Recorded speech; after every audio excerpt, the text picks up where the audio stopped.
why is it just a handful of us, openly gay, public writers, thinkers, speakers, who are talking about this?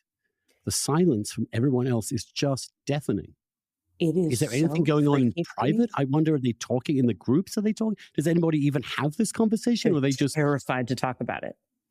Right. I think people are so scared, and they have been so taken by a tiny faction of activists on this issue. And they're so scared of being called transphobic that they're honestly scared to talk about this. You bring it up and it's like a pin could drop in a room. And it's like, guys, we have to be able to talk about this. This isn't unfair to discuss. This is extraordinarily important. I mean, I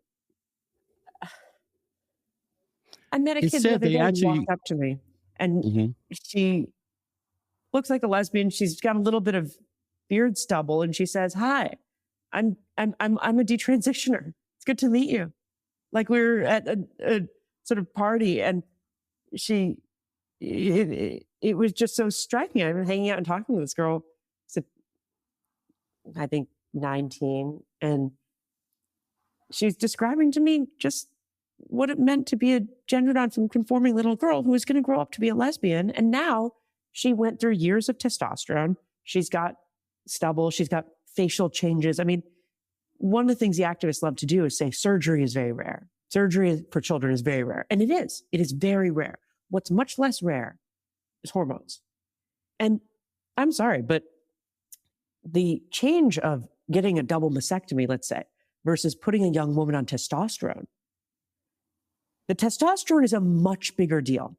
It seems Americans love a pill. So Americans are sort of like, well, it doesn't involve surgery. But you give a young woman testosterone, very, very quickly, everything changes in her body. Her jaw changes. Her voice drops in a way that is irreversible. You can't put fake tits back on the voice. It's so shocking that this movement so fully won, and then also that we can't, or we couldn't for years, talk about it. I mean, at the times that our mainstream publications wouldn't touch it.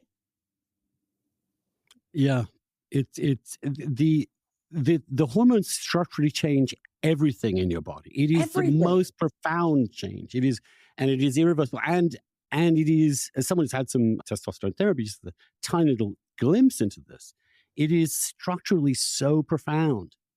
What it makes you realize is actually how men and women are different, structured differently, and for obvious bloody reasons. I mean, you only have to look at our species.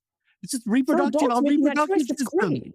I've got friends who took tea and they look amazing, and because they made that choice when they were 25 or 30 and knew what they were getting into and wanted to have all the changes and were ready to make that choice.